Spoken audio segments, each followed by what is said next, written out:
É um desafio impossível falar de anemia em meia hora, porque a anemia é, na verdade, um sinal de muitíssimas patologias. Então, não dá para a gente falar de anemia em meia hora. Por esse motivo, eu preferi realmente trazer 2 casos clínicos e discutir alguns conceitos com vocês, dar uma ideia para vocês de como é que o hematologista olha para o hemograma, qual que é a visão do hematologista quando ele olha para o hemograma. Muito mais do que a gente discutir, porque a gente tem anemias carenciais, anemias hemolíticas congênitas, hereditárias, anemias de tudo quanto é categoria, então fica muito difícil a gente realmente falar isso em meia hora. Então vamos lá. Primeiro slide, por favor. Então, o primeiro caso é uma senhora de 45 anos, uma criança, né, de 45 anos, que procurou atendimento médico por apresentar fraqueza no último mês. Ela dizia que estava com bastante cansaço, principalmente quando subia a escada, quando fazia esforço um pouco mais intenso. Mas ela não tinha outro comemorativo aí. Não tinha nenhuma história de sangramentos, queixava sangramentos, e também não tinha nenhuma queixa digestiva, queimação epigástrica ou qualquer queixa urinária. A única coisa, conversando bastante com ela, ela dizia que, insistindo bastante com ela, que ela tinha um hábito menstrual mensal, que ela tinha notado um certo aumento no fluxo menstrual nos últimos 4 meses. Você quantificar, isso é uma coisa importante, porque quantificar o fluxo menstrual é uma coisa muito complicada. Mesmo nós que somos mulheres, é difícil você dizer o seu é aumentado ou é diminuído. A gente quantifica em dias, a gente quantifica em número de absorventes, a gente quantifica em presença de coágulos ou não. Mas eu imagino que para os homens deve ser um pouco mais difícil ainda quantificar isso. E ela dizia que ela tinham dado um remédio para ela por 1 mês só, depois do parto do seu 3º filho. Ela tinha tido 3 filhos há 10 anos atrás. E o que ela contava também é que os pais tinham nascido na Itália e eles tinham falecido quando ela ainda era criança. Então, ela não tinha muita informação desses pais. Próximo, por favor. Que perguntas, adicionalmente, vocês acham que o médico deveria ter feito para essa paciente? Ele deveria ter perguntado para ela se ela faz uso de alguma medicação? Ele deveria ter perguntado para ela o tipo de alimentação, por exemplo, ela é vegetariana, não é vegetariana? Ele deveria ter perguntado especificamente que tipo de reposição ela fez, porque ela falou que ela fez uma reposição, mas ele não perguntou se era ferro, se era alguma coisa, se nas outras gestações ela também repôs durante a amamentação. O que vocês acham? Aí tem algumas sugestões. Apenas a pergunta A é essencial, somente as perguntas A e C. Vamos para a pergunta?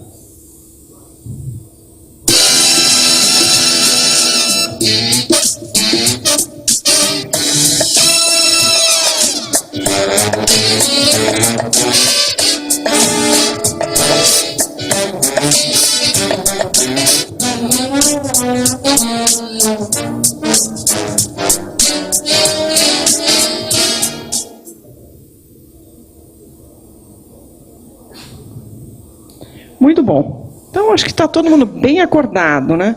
Então, acho que o primeiro conceito é o seguinte: o diagnóstico da anemia é normalmente feito, não é feito no hemograma e nem nos exames laboratoriais. O diagnóstico da anemia é feito na história. Tá? Isso é um conceito muito importante. O mais importante da anemia é a história, e nós vamos ver isso um pouquinho mais para frente. Próximo slide. É claro que medicações são importantes, não só no sentido de anti-inflamatórios, como também outras medicações que podem interferir na absorção tanto de vitamina B12 quanto folato, e sempre devem ser questionados. A gente muito comumente recebe pacientes da neurologia fazendo uso de anticonvulsivantes com quadro, então, não só de anemia, mas também de leucopenia. Vegetariana, essa pergunta todo mundo faz, né? Porque todo mundo acha, e eu sou muito doutora em falar isso, porque eu sou vegetariana, mas eu sou lacto-vegetariana, ou seja, eu como leite, tomo leite e como queijo. Então, isso só tem sentido se você não come nada de animal e se você suspeita de uma deficiência de B12 ou folato. Então, nesse caso, poderia ser uma pergunta. Tá? E a gente sabe também que os momentos, tanto de gestação quanto amamentação, são momentos de intensa espoliação, tanto de ferro quanto de folato. E uma paciente que teve 3 filhos, e se ela amamentou por muito tempo, certamente ela vai ter uma deficiência de ferro. Próximo slide. Então, todas as perguntas eram, sem dúvida, fundamentais. Muito bom. Aí, você perguntou para ela... vamos supor que ela era vegetariana e você ficou um pouco preocupado e você, então, começou a questionar um pouquinho mais outras perguntas. E aí vem a segunda pergunta. Quais as manifestações clínicas relacionadas com deficiência de ferro, folato e vitamina B12? Quer dizer, diarreia, parestesia e língua com papila atrófica são manifestações da deficiência de vitamina B12 e ácido fólico. Coiloníquia é manifestação que pode aparecer na anemia ferropriva. Queilite angular é manifestação clínica da anemia perniciosa. E a deficiência de vitamina B12 pode manifestar com parestesias, mas não cursa com quadros neurológicos graves, severos. E aí? Vamos voltar?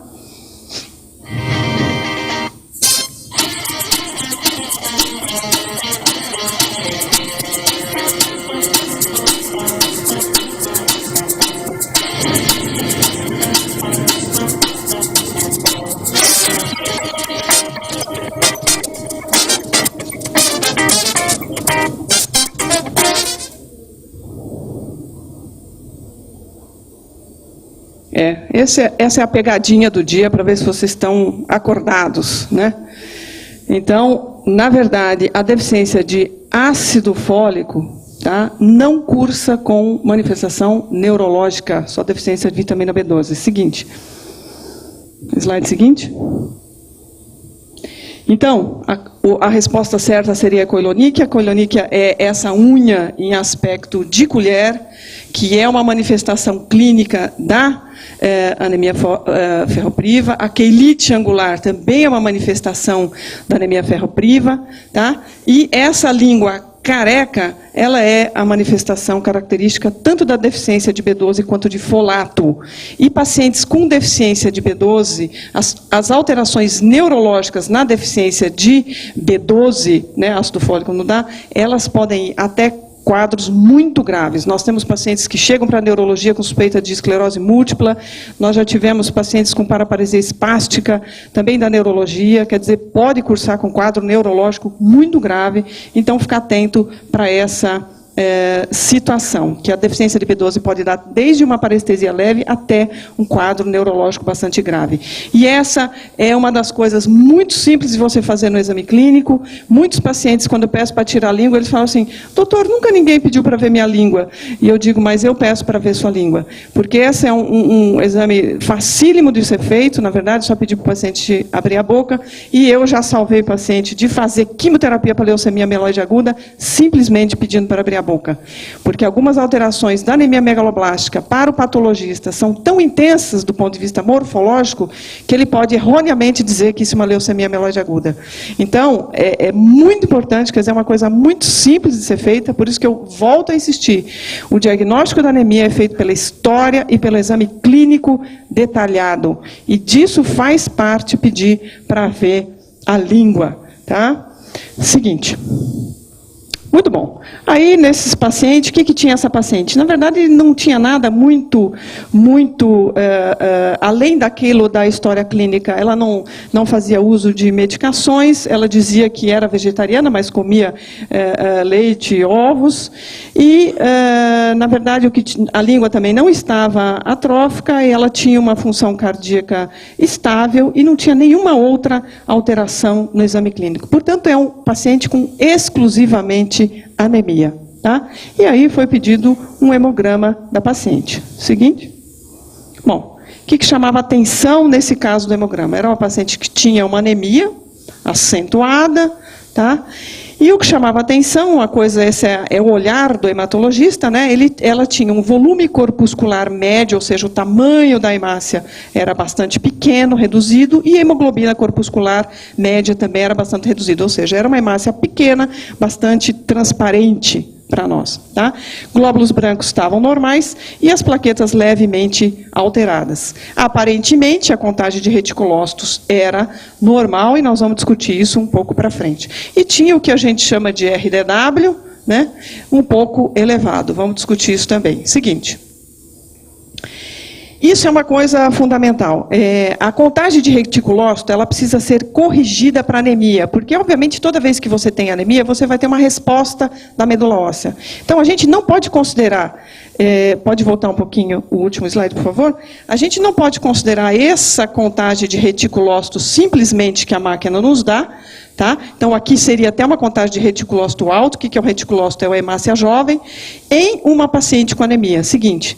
Então, o que nós temos que fazer? Nós vamos ter que corrigir esse reticulócito para o hematócrito da paciente. Portanto, o hematócrito da paciente sobre um hematócrito considerado normal, vezes a contagem que nós encontramos. Portanto, ela cai numa contagem de reticulócito baixa. Então, lembrar que o reticulócito, você não pode simplesmente pegar esse valor no hemograma e considerar ele normal. Tá? Então, você sempre precisa ajustar aos níveis de hemoglobina. Mesmo a contagem absoluta, tá? Que muitas vezes não precisa ser corrigida, ele pode, muitas máquinas atualmente já dão esse valor corrigido. Mas lembrar, então, dessa situação em que você vai ter que corrigir o reticulócito. Por quê? Isso é fundamental para você definir o tipo de anemia. Seguinte. Bom, então você viu, ela tinha uma anemia microcítica hipocrômica. Que exame você pediria neste momento para a paciente? Uma dosagem de vitamina B12, uma dosagem de ácido fólico, uma dosagem de ferro sérico e TBC, ou todos os exames acima? Podem voltar.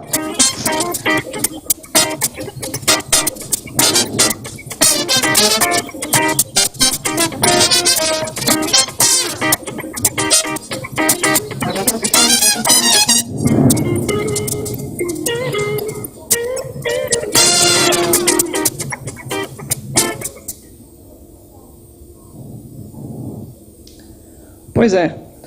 Isso aqui não tinha nenhuma necessidade nesse caso, nós vamos ver, de pedir a dosagem nem de vitamina B12, nem de ácido fólico. Tá? Realmente era uma anemia microcítica hipocrômica, você tem que pensar inicialmente na deficiência de ferro. Seguinte. Tá? Então, como a paciente apresenta uma anemia microcítica hipocrômica, não tem sentido pedir as outras coisas. Então, aprendam, nós não precisamos pedir tudo, nós só vamos pedir o que realmente faz sentido. Seguinte. Bom, e o RDW? O que é esse RDW, né? Red Cell Distribution Width. Ele reflete a variação do tamanho dos glóbulos vermelhos e identifica a anisocitose e alteração da forma. Costuma estar elevado nas anemias hemolíticas hereditárias, como as talassemias, não costuma alterar nas anemias ferroprivas ou costuma estar elevado nas anemias megaloblásticas. Ou seja, para que serve esse índice que quando você pede o hemograma, ele aparece lá, o tal do RDW? Que hoje em dia, muitos dos hemogramas são automatizados e aparece esse índice. Então, vamos ver. Podem voltar.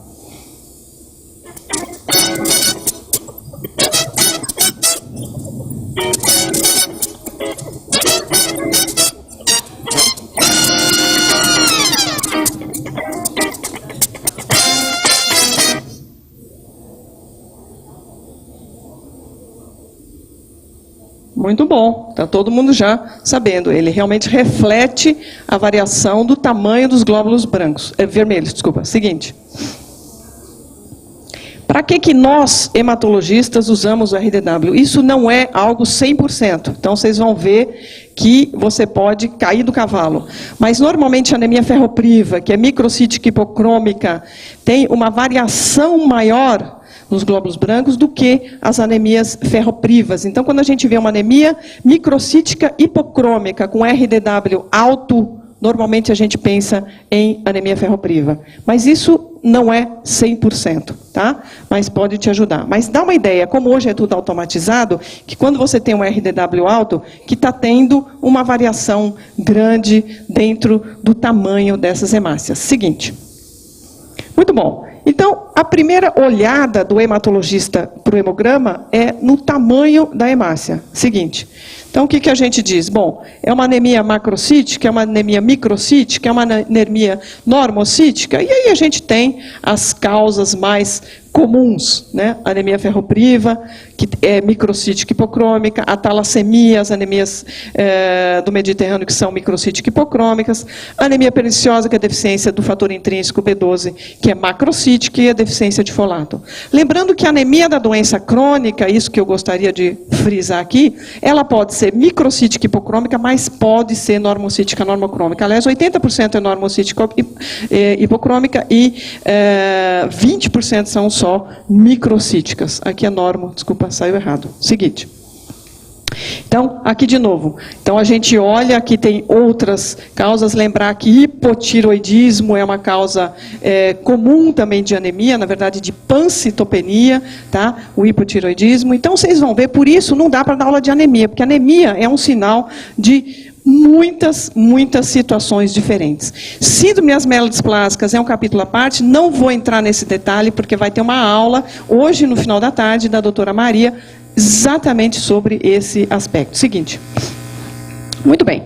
Então, além de classificar a anemia pelo tamanho, a gente também pode classificá-las como hipoproliferativas ou hiperproliferativas. Que dado não auxilia a diferenciar um quadro do outro. Então, nesses exames aqui, se você fosse colher esses exames aqui, qual deles não me ajuda em diferenciar se essa anemia é hipoproliferativa ou hiperproliferativa? Pode montar.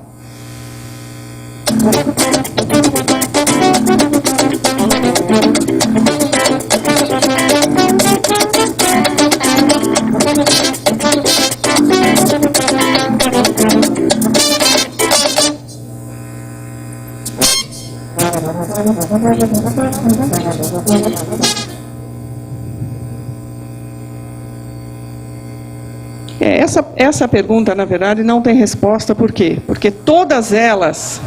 É para acordar, né, gente? Senão, 8 horas da manhã no sábado, a gente precisa acordar.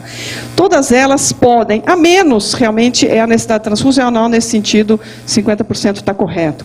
A desidrogenase lática está aumentada na anemia hiperproliferativa, anemias hemolíticas, a bilirrubina indireta, a contagem de reticulócito. É que, muitas vezes, as anemias hemolíticas, elas caem muito rápido, a hemoglobina, então a necessidade de transfusional, às vezes, é alta. Mas é a menos, na verdade, a menos necessária nessa diferenciação. O seguinte. E para definir, então, anemia ferropriva, o que você precisa? Que exame você pede para dizer para o paciente, olha, o senhor tem uma deficiência de ferro? Que exame você vai pedir? Dosagem de ferro sérico apenas, dosagem de ferritina e capacidade latente de fixação de ferro, dosagem de ferritina e ferro sérico, dosagem de ferritina, ferro sérico e capacidade latente de fixação de ferro. Vamos votar.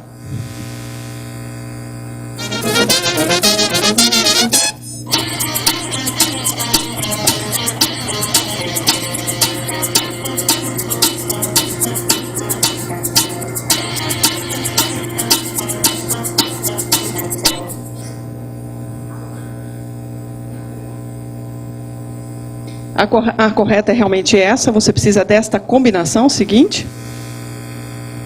Tá? Seguinte. Você precisa, então, o ferro sérico, a ferritina, né, que é a transferrina, e você tem tanto o unbound, aquele que não é ligado, ou o total, a quantidade total, o livre e o ligado. Tá? E você precisa fazer o cálculo da saturação da transferrina. Vamos em frente. Muito bom.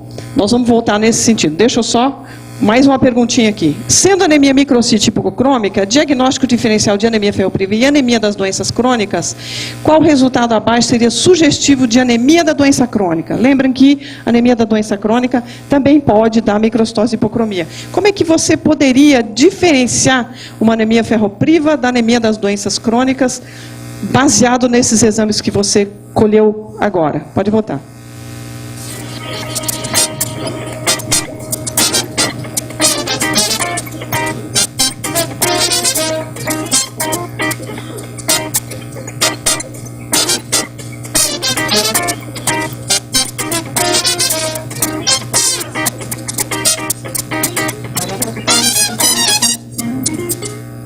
Muito bom, está todo mundo acordado. Essa é a resposta, vamos em frente.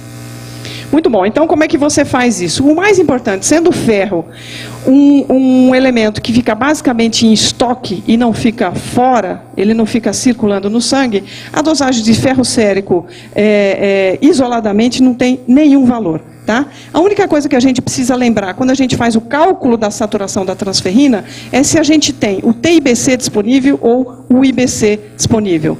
No Hospital das Clínicas, muitos anos atrás, era sempre o TIBC, atualmente é o IBC. Então, lembrar que para usar o IBC como denominador, você precisa juntar o ferro, mais o ferro o não ligado e o ferro. E aqui, como você tem toda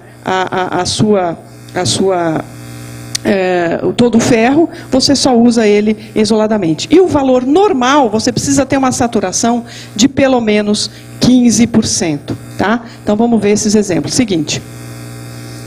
Então agora vamos comparar esses dois casos. A nossa paciente, essa é outra paciente, mas muito semelhante, ela tinha um quadro de hemorreia, hipermenorreia, e um paciente então de 28 anos, ele tinha uma queixa muito diferente. Ele tinha uma queixa de febre, tinha uma dor abdominal, tinha perdido 6 quilos nas 3 semanas anteriores e não tinha nada. E a única coisa que ambos tinham era a palidez acentuada. Seguinte. Então vamos lá. Olha o hemograma deles. Bastante semelhante, tá? 4 milhões de glóbulos vermelhos, 9 ou 10 de hemoglobina, 30 de hematócrito, 9 mil glóbulos brancos, 460, tinha um pouco mais de plaqueta aqui do que aqui, seguinte. E ambos tinham uma anemia microcítica hipocrômica, ou seja, basicamente, se você olhar o hemograma, exatamente igual o hemograma, tá? Seguinte. Era uma anemia microcítica hipocrômica. Quando nós dosamos o ferro sérico, essa aqui tinha até um pouco mais de ferro sérico do que esse paciente aqui. Tá? Então, se você parasse aqui, você poderia dizer, bom, anemia ferropriva, ambos têm anemia ferropriva. Vamos em frente?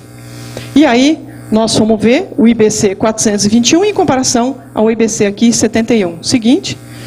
E aí, olha a saturação de ferro aqui, 7%. Saturação de ferro aqui, 30%. Ou seja, isso aqui, anemia ferropriva. O que é isso aqui? Tá? 30% de saturação, uma saturação normal. Acima de 45%, você já começa a pensar em excesso de ferro. Tá? Seguinte. E aí, quando nós olhamos, ó, a ferritina estava condizente com o ferro e com a saturação, olha a ferritina desse paciente. Então, lembrar que a ferritina não só reflete os estoques de ferro, mas também uma proteína de fase inflamatória. Seguinte.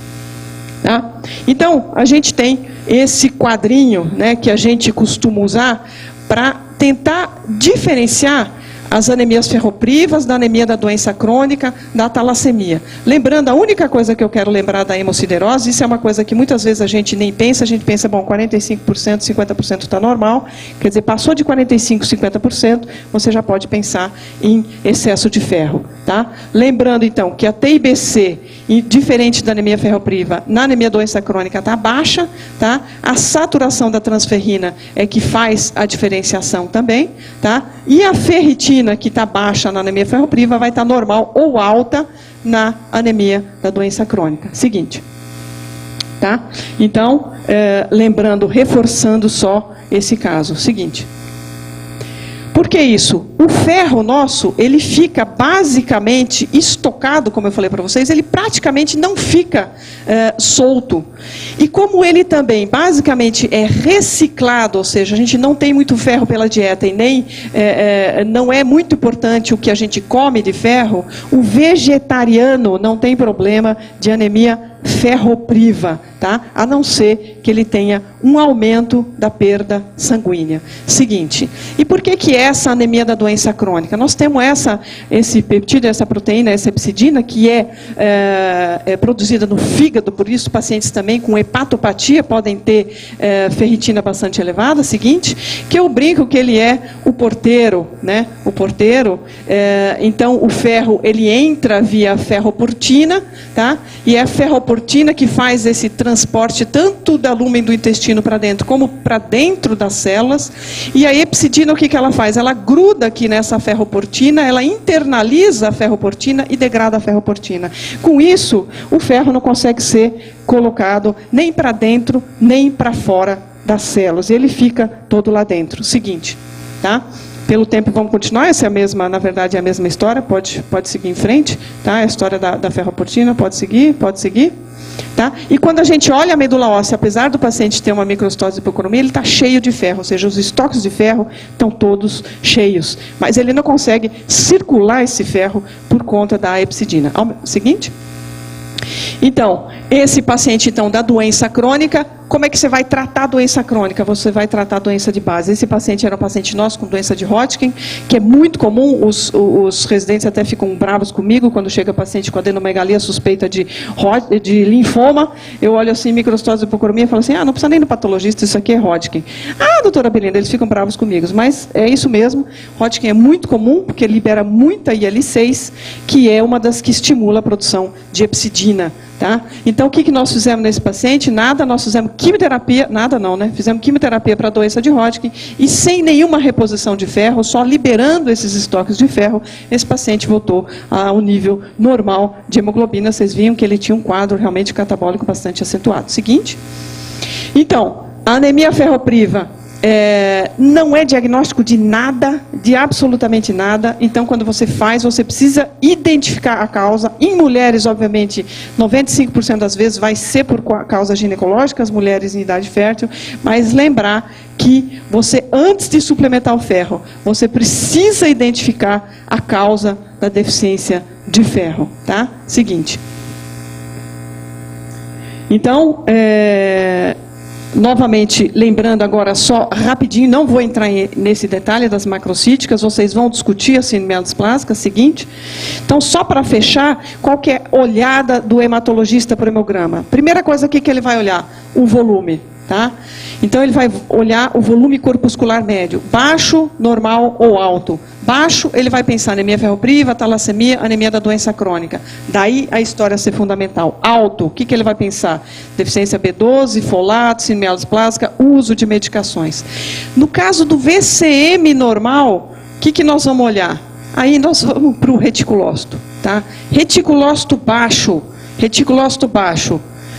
Você só tem anemia ou você tem outra coisa? Tem plaquetopenia, tem alteração do glóbulo branco para baixo ou para cima, tá? Nesse momento você começa a olhar para as outras séries, tá? Reticulócito alto, você obviamente vai pensar muito mais em anemia hemolítica, hemoglobinopatia, ou seja, é uma anemia hiperproliferativa. Em sendo hiperproliferativa, provavelmente eu não vou ter uma doença da medula óssea. Então esse quadrinho é muito simples, e é o olhar do hematologista para o hemograma, tá? Então, quando que ele vai ficar preocupado? Quando tem um VCM normal, reticulócito baixo, e se tiver alguma outra coisa alterada, e isso vocês vão discutir muito bem hoje à tarde, quando for discutido as síndromes plásticas. Acho que esse é o último slide. Muito bom. Então, só resumindo, anemias isoladamente mais comuns são as anemias carenciais. O pessoal que passa no HC acha que toda anemia é leucemia. Não é, tá? A anemia mais comum é a anemia carencial. Tá? Lembrar também que as anemias por deficiência de folato e B12, elas cursam com alterações nas 3 séries, tem alteração na síntese do DNA, então diferente do ferro. Tá? E lembrar que quando tem associação de anemia com alteração em outra série, né, é aqui que o hematologista acorda, e o VCM não for alto, quase sempre será necessário avaliar a medula óssea. Tá? E a outra coisa, é por isso que eu sempre digo, se o paciente tiver uma deficiência de folato e uma deficiência de ferro, o VCM dele vai ser o quê? Normal. E você só vai conseguir identificar isso se você fizer história e exame clínico. Então, em anemia, o mais importante é uma história clínica detalhada e um exame clínico detalhado. Muito obrigada.